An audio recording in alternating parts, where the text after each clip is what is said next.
안녕하세요. 타이밍 부동TV의 민PD입니다.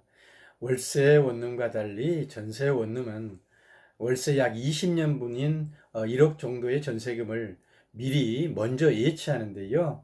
LH라든가 SH를 비롯해서 1.2%의 중기청 대출, 그리고 청년 맞춤 대출, 이런 초금리로 국가에서 청년들에게 이렇게 지원해주고 있어서 많은 분들이 이 혜택을 누리고 있습니다.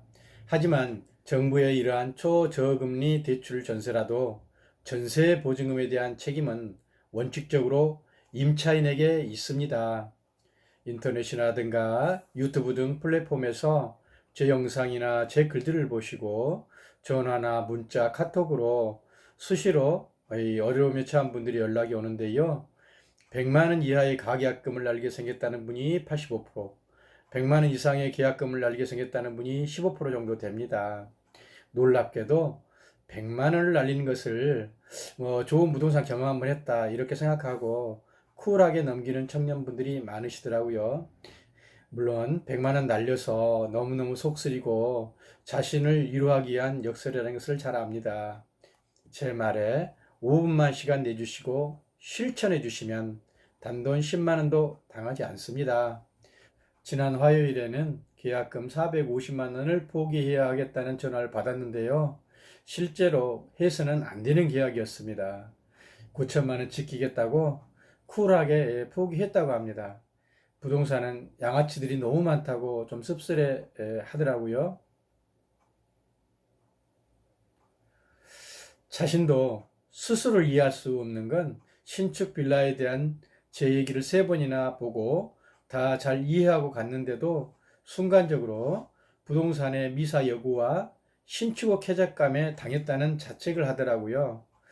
특히 전세나 인터넷에 전세 매물을 수십 개씩 올리고 엄청 매물도 많아서 굴뚝같이 믿었다는 것입니다.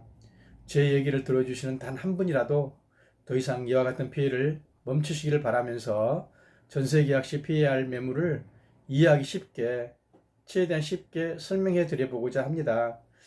다음에 5가지 매물은 보증금을 날릴 수 있는 매우 위험한 경우입니다. 특히 부동산 지식이 작은 초보자에게는 무조건 금지하시기를 추천합니다. 첫 번째로, 신탁 등기된 집은 금지입니다. 토지, 건물 소유자가 자금난으로 신탁 등기회사에 사용, 수익, 처분 권한인 소유권을 전부 넘기고 수익증권으로 그에게 대출을 받아 위험성이 매우 높은 집입니다. 현실에서 가장 많이 나오는 전세금 날리는 대표적인 매물이기도 합니다. 소유권이 신탁회사로 넘어가 있기 때문에 신탁회사의 동의를 받던가 직접 신탁회사와 계약을 해야 하지만 신탁회사의 소유 매물이라고 하면 임차인이 계약을 망설여서 좀 나쁜 부동산들이 소유권도 없는 부동산 소유자와 계약을 하도록 하기도 합니다. 두 번째는 신축 빌라나 신축 오피스텔의 동시 분양 매물입니다. 지난번에 한번 상세히 설명한 적은 있습니다. 오래된 구역만 보다가 비가 번쩍한 최신형 엘리베이터, 최신형 CCTV, 시스템 에어컨, 비대변기 등 신축을 보면 행복 회로가 마구마구 돌게 만든답니다. 여기에 이자를 2년분으로 300에서 700만 원 정도까지 지원하기도 하고요. 부동산은 복비도 깎아주거나 아예 심지어 전액 깎아주는 경우도 있습니다. 동시매물 분양은 분양회사 컨설턴트 분들이 상주해서 부동산과 같이 계약서를 작성하고 계약을 하면 신소유자에게 등기를 넘겨주는데요. 주로 갭 투자자인 경우가 많습니다. 이는 분양이 잘 안 돼서, 즉 잘 안 팔려서 세입자를 찾아준 후 분양을 하는 방식으로 계약하는 순간 세입자는 터무니없이 높은 가격에 그 집을 사는 결과가 됩니다. 전세 만기 시 임대인이 연락되지 않거나 자금난으로 경매를 해야 된다고 말합니다. 특징은 나는 전세로 집을 구하는데 생각지도 않은 분양회사 직원이 나오고 보증보험이 된다고 한결같이 말하고 특약서 써준다고 약속을 합니다. 실제는 전세 보증금 반한 보증보험 가입이 대부분 불가능합니다. 세 번째는 가계약금을 은근히 강제하는 매물은 금지입니다. 내일이라도 다른 사람이 곧 계약할 거라 하면서 부동산이 쇼핑몰 멘트로 지금 계약하지 않으면 안 되게 만들어 버립니다. 가계약금은 부동산이나 임대인이 손님 잡아두기 위한 목적이므로 원칙적으로 가계약금을 요구하는 부동산은 피하십시오. 가계약금은 계약금의 일부로서 천사 임대인이 아니면 돌려받기 어렵습니다.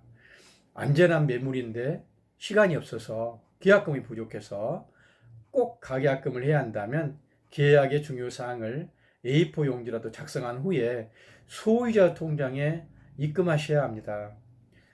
네 번째로 매매가보다 비싼 전세 매물입니다. 지역에 따라서는 매매가가 1억 3천인 오피스텔인데 전세는 1억 5천, 1억 6천인 매물도 존재합니다. 이 경우 갭투자 소유자들이 다수의 오피스텔을 가지고 있는 경우가 많은데요. 부동산이 여기는 오피스 시대가 다 그렇습니다. 옆에 801호도 그렇고 802호도 다 그렇게 계약해서 살고 있습니다. 걱정하지 마십시오. 안전합니다.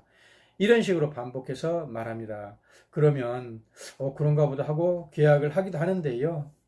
이는 휴전선 지뢰처럼 폭발 위험성이 항상 잠자고 있으니 특히 초보자는 절대적으로 피하시기 바랍니다. 다섯 번째, 등기상의 문제는 세 가지를 반드시 확인하셔야 합니다.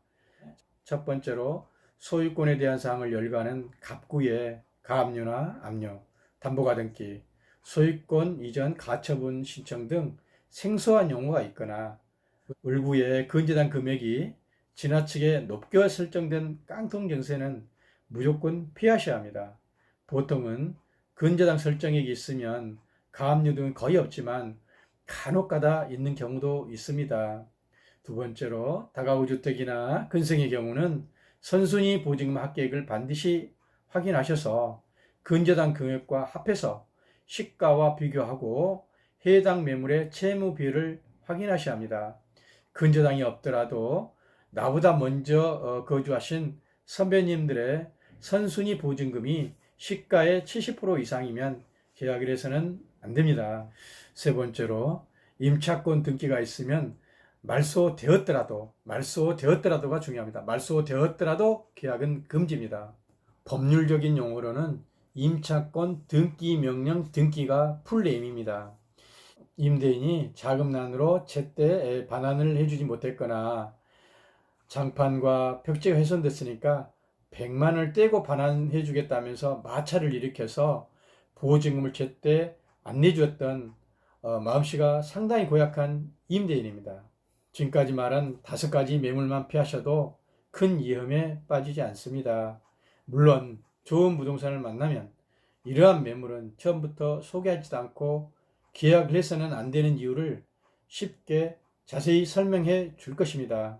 하지만 아쉽게도 좋은 부동산도 많지만 매물과 멀리 떨어져 있는 부동산은 그 매물에 대해서 잘 모르는 경우도 많고 계약 하나 더 하기 위해서 위험한 집인 줄 알면서도 그 집 빌딩이 이것 말고도 5개나 된다. 아니면 그 집 강남 타워팰리스에 산다.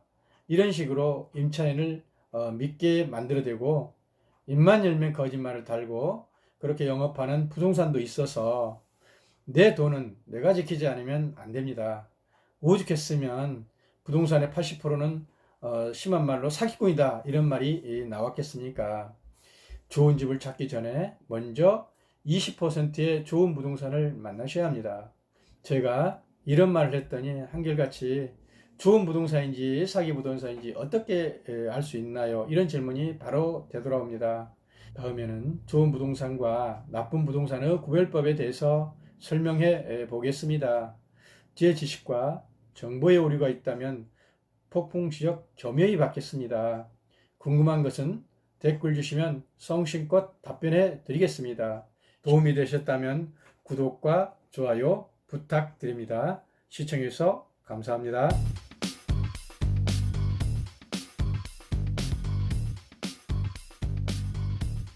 민PD가 수영 비법을 가르쳐 드리겠습니다. 호흡법 2시간만 배우면 한강 왕복은 물론 부산 광안대교 앞바다까지 왕복시켜 드리겠습니다.